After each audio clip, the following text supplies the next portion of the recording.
Hello, this is novaTopFlex, and in this video, I'm going to demonstrate how to remove packages with the pkgin pkgin command in NetBSD.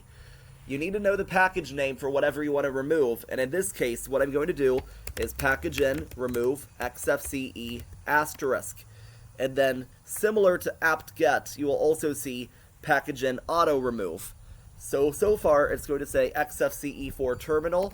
You could also do the rest like xfce4 session, and then, yeah.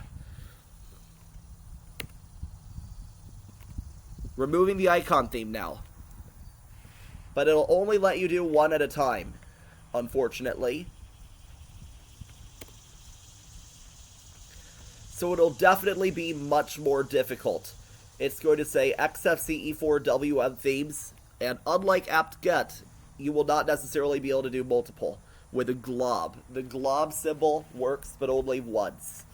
It doesn't work for everything that you could possibly have in your system. Like, you'll see here that sometimes it takes longer to remove some packages than others.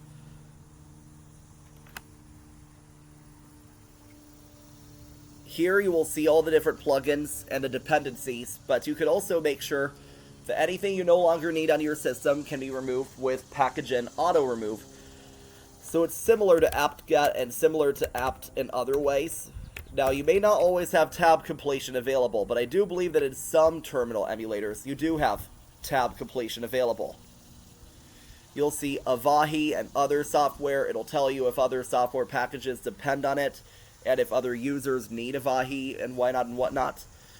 But if no other software using and the following groups are no longer being used, and they can be removed, so far, it's going to remove 62 different software packages that we no longer need, because we no longer have xfce.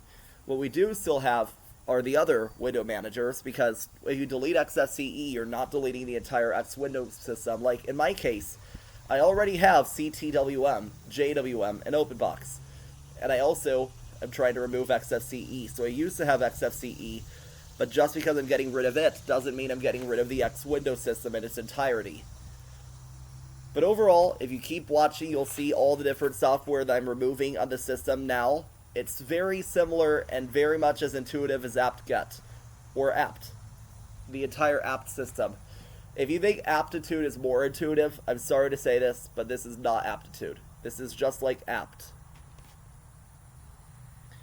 Now, polkit is the policy kit, which you no longer need if you don't have a specific desktop environment that uses polkit, because I think polkit is used in GNOME, KDE Plasma, and xfce, and maybe in the other desktop environments, but is not typically used in window managers in the more traditional sense. The basic X Window system. We're now removing our last package, and we're almost done. You might have a few next steps here to removing packages also.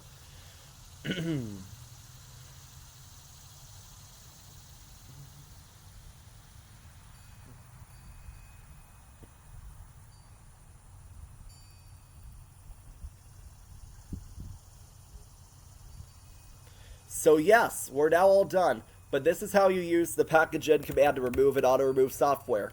If you like this type of content and would like to learn more, feel free to like, share, comment, subscribe, and try to hack the YouTube algorithm, and thanks for watching, signing off.